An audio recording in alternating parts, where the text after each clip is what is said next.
Boxing is not only about making music, it is the process of dominating your vocal apparatus, your vocal instrument. And think about this: everybody, the voice is our most important communicative tool, right? So, when you frame it in that context, learning how to, for example, how to beatbox, how to control your voice has implications for other areas of your life, right? Because we communicate constantly, whether or not you use your voice to make music. So Reefs One, shout out to Reefs, a beatboxer from the UK. He's been collaborating with scientists, neurologists, radiologists.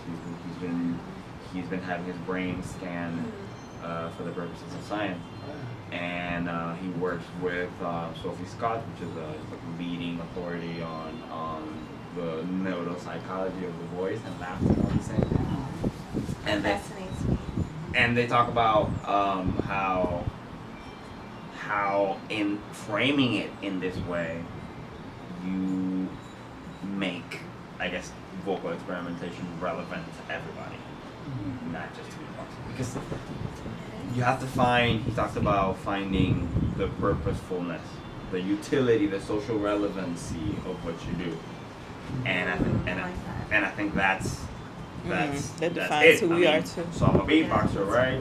And I've been learning how to use my voice in different ways. I've been growing my sensitivity to my voice, and then how can I transmit that knowledge to somebody else so that they can better control their voices? Yes.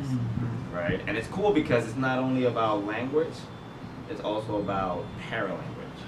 Meaning, when we communicate, there's a lot of elements that we use that combine with the voice to transmit a message. So think about me right now. I'm using my hands.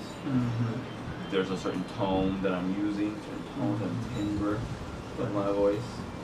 There are certain facial gestures that I'm using, your eyes, communicating.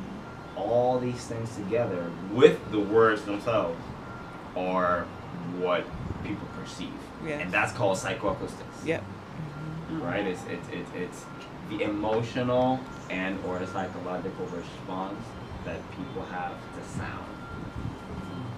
Right? I find that very interesting. Humanity is such a spectrum.